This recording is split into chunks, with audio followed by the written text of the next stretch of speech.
اگر کوئی حصہ خشک رہ گیا تو آپ کا وضو درست نہیں ہوگا، بلکہ صحابہ کرام فرماتے ہیں، بخاری مسلم کی روایت ہے کہ ایک دفعہ نبی صلی اللہ علیہ وسلم تشریف لائے اور عصر کی نماز کا وقت تھوڑا رہ گیا تھا، ہم نے جلدی سے وضو کیا، ہم میں سے کئی لوگوں کے پاؤں کا کچھ حصہ خشک رہ گیا، آپ نے فرمایا ویل للعقاب من النار، ان ایڑیوں کے لیے جہنم کا عذاب ہے جو خشک رہ گئی ہیں۔ اور یہ آج بھی ہوتا ہے، بھائی وضو کرتے ہیں جلدی میں، جبکہ پاؤں کی ایڑی جو ہے کئی لوگوں کی خشک رہ جاتی ہے، احتیاط نہیں کرتے۔ نہیں میرے بھائی، نماز کا معاملہ ہے، عبادت کا معاملہ ہے، مکمل طور پہ احتیاط کریں۔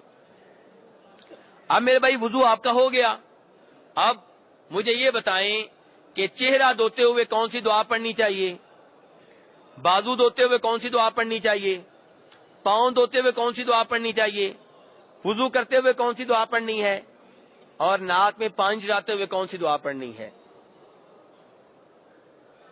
پہلے یہ بتا دوں کہ مجھے خود یہ دعائیں نہیں آتی، آپ کو آتی ہوں شاید، اور مجھے کیوں نہیں آتی؟ اس لیے کہ اس معاملے میں جو روایت بیان کی جاتی ہے وہ ضعیف ہے، ناقابل اعتماد ہے۔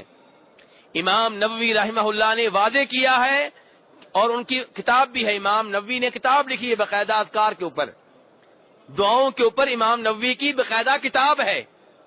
نبی صلی اللہ علیہ وسلم سے جو دعائیں آئی ہیں اس موضوع پہ انہوں نے مستقل کتاب لکھی ہے، وہ امام نبی فرماتے ہیں کہ یہ جو کہا جاتا ہے کہ وضو کرتے ہوئے چہرے کی الگ دعا، بازوؤں کی الگ دعا، پاؤں کی الگ دعا، کلی کی الگ دعا، یہ روایت جو ہے ضعیف ہے، ناقابل اعتماد ہے، بلکہ دیگر علماء کرام نے بیان کیا من گڑت ہے، اس کے اوپر یقین کرنا اور اس کے اوپر اعتبار کرنا، اس کے اوپر اعتماد کرنا جائز نہیں ہے۔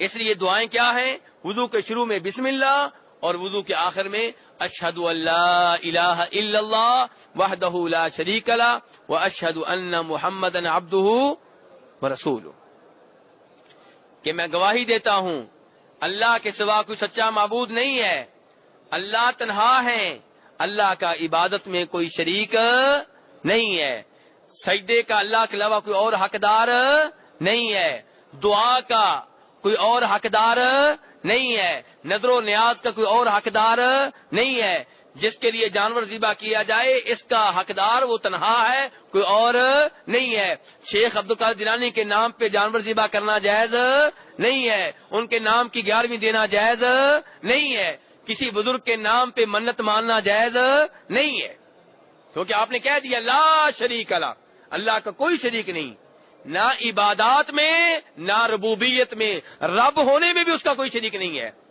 اس کا مطلب یہ ہوا کہ یہ عقیدہ رکھنا کہ اللہ کے علاوہ کوئی اور بھی بارش برسا سکتا ہے، یہ غلط ہے، شرک ہے۔ یہ عقیدہ رکھنا اللہ کے علاوہ کوئی اور بھی ہوا بھیج سکتا ہے، یہ شرک ہے۔ یہ عقیدہ رکھنا سورج کو کوئی اور اللہ کے علاوہ روک سکتا ہے، آسمان کے اوپر زمین کے اوپر کسی اور کا کنٹرول ہے اللہ کے علاوہ، یہ عقیدہ شرکی عقیدہ ہے۔ اللہ کے ناموں میں کسی اور کو شریک کرنا یہ بھی شرک ہے۔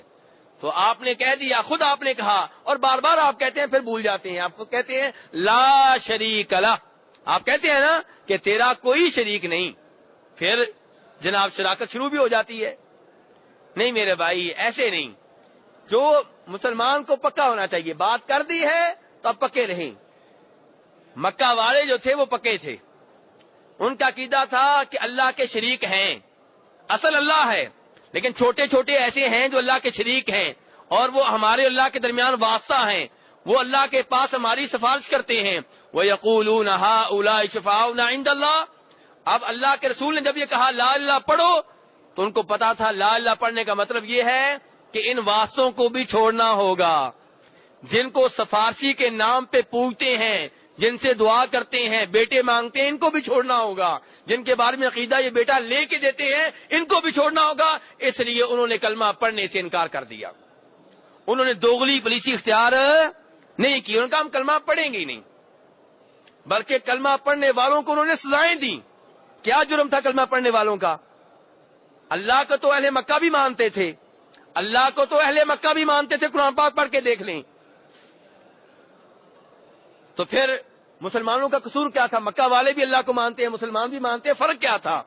فرق یہ ہے مسلمان کہتے تھے اللہ کے سوا کسی اور سے دعا نہیں کر سکتے, کسی اور سے مانگ نہیں سکتے, چاہے آپ کا عقیدہ ہو کہ وہ اصل ہے, چاہے آپ کا عقیدہ ہو کہ اللہ سے لے کر دیتے ہیں. لیکن میرے بھائی افسوس ہوتا ہے کہ آج کئی دوست کلمہ بھی پڑھتے ہیں, لا شریک اللہ بھی کرتے ہیں, بلکہ لا الہ الا اللہ کا ہر نماز کے بعد ورد بھی کرتے ہیں. اس سب کے باوجود اللہ کے ساتھ اوروں کو شریک ٹھہراتے ہیں, کبھی بزرگی کے نام پہ, کبھی اس نام پہ کہ اللہ سے لے کر دیں گے, کبھی اس نام پہ کہ اللہ کے ہاں ہمارے سفارشی ہیں, شرک کر رہے ہیں. آگے کیا کہنا ہے کہ میں گواہی دیتا ہوں کہ محمد صلی اللہ علیہ وسلم اللہ کے بندے اور رسول ہیں. اس دعا کا دوسرا حصہ جو وضو کے بعد آپ کریں گے کیا ہے کہ میں گواہی دیتا ہوں کہ محمد صلی اللہ علیہ وسلم اللہ کے رسول ہیں. رسول کتنے ہوئے میرے بھائیوں؟ رسول کتنے ہوئے ہمارے؟ ایک رسول ہوا. امت محمدیہ کے رسول کتنے ہیں؟ ایک. تو میرے بھائی رسول ماننے کا مطلب کیا ہے کہ جو دین آپ لے کر آئے ہیں اسے ہم سینے سے لگائیں گے. میرے بھائی اگر کسی اور نے کوئی دینی بات بتا دی, عبادت بتا دی, اس عبادت کو بھی قبول کر لینا, تو پھر اس کا مطلب کیا ہوا؟ آپ نے تو کہا تھا رسول محمد ہیں صلی اللہ علیہ وسلم, پھر کسی اور کی عبادت قبول کیوں کریں؟ کوئی اور آ کے آپ سے کہتا ہے کہ یہ بھی عبادت آپ کر سکتے ہیں, اللہ کے رسول نے وہ عبادت نہیں بتائی, آپ کہتے ہیں ٹھیک ہے. ایک طرف آپ نے مانا تھا کہ رسول تو محمد ہیں صلی اللہ علیہ وسلم. مثلا عید میلاد النبی ہے, عید میلاد النبی ہے میرے بھائی, اللہ کے رسول نے یہ بتائی ہے؟ اللہ کے رسول نے کہا ہے کہ عید میلاد النبی مناؤ؟ نہیں. لوگوں نے کہا مناؤ, آپ مناتے ہیں. تو آپ نے تو کہا تھا رسول محمد ہیں صلی اللہ علیہ وسلم, تو پھر لوگوں سے دین کو لے رہے ہیں, لوگوں سے عبادتیں کیسے قبول کر رہے ہیں؟ میرے بھائی بات پہ پکے رہیں گے, بات پہ پکے رہیں. رسول آپ نے مانا ہے جناب محمد صلی اللہ علیہ وسلم کو. جب ان کو رسول مان لیا ہے, جو عبادت آپ نے نہیں بتائی کسی اور نے بتائی ہے اسے قبول نہ کریں, ورنہ آپ مانیں یا نہ مانیں آپ انجانے میں اس کو بھی رسول مان رہے ہیں جس کی عبادت آپ قبول کر رہے ہیں. اور دعویٰ آپ کا کیا جی؟ ہم محبت کر رہے ہیں. محبت کے نام پہ دین کا بیڑا غرق کر رہے ہیں. آپ دین میں بدعتیں داخل کر رہے ہیں, نئے نئے کام داخل کر رہے ہیں, دین میں تحریف کر رہے ہیں, فساد کر رہے ہیں, پھر بھی کہتے ہیں جی ہم محبت کا اظہار کر رہے ہیں. میرے بھائی ایسی محبت کو اللہ تبارک تعالیٰ اللہ کے رسول قبول نہیں فرمائیں گے.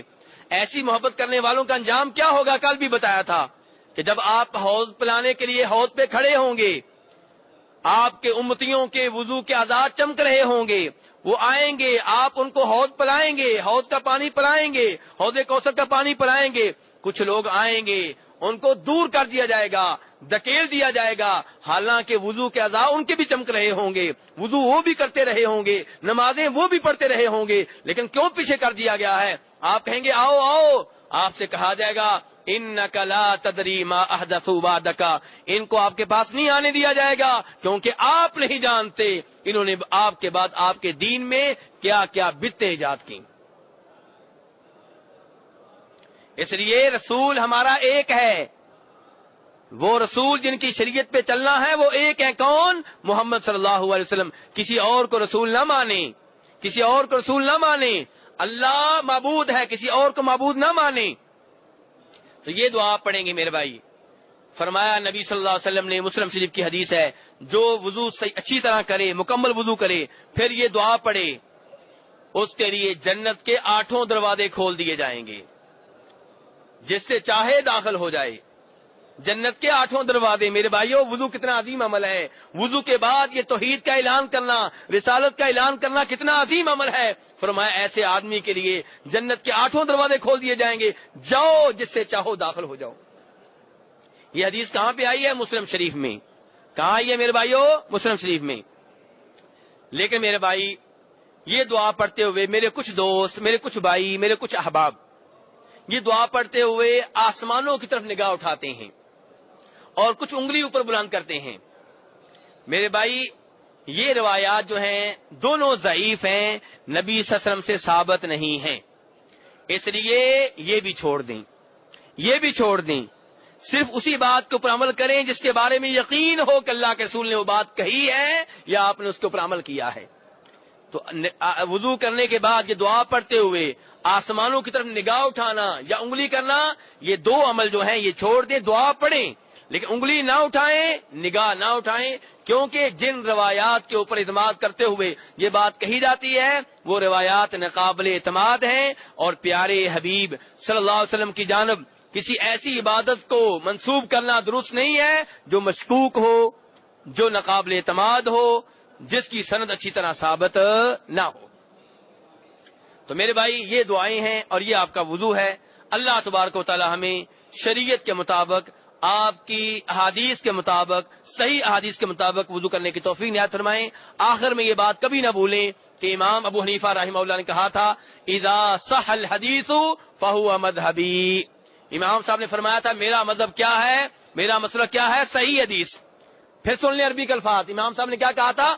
اذا صح الحدیث، جب حدیث صحیح مل جائے وہ میرا مذہب ہے، وہ میرا مسلک ہے۔ یعنی کہ اس کا مطلب یہ ہوا کہ امام صاحب کا ضعیف حدیث سے کوئی لینا دینا نہیں ہے، امام صاحب کا ضعیف حدیث سے کوئی تعلق نہیں ہے۔ امام صاحب نے کہا ہے اذا صح الحدیث فهو مذہبی، میرا مذہب صحیح حدیث ہے۔ یعنی کہ آپ کے کہنے کا مطلب یہ ہے کہ صحیح حدیث مل جائے وہ میرا موقف ہے، چاہے میں نے بات کی ہو نہ کی ہو، جہاں سے صحیح حدیث مل جائے وہی میرا مسلک ہے۔ اللہ تبارک و تعالی ہمیں نبی صلی اللہ علیہ وسلم کے دین کے اوپر عمل کرنے کی توفیق عنایت فرمائے۔ وآخر دعوانا ان الحمد للہ رب العالمین۔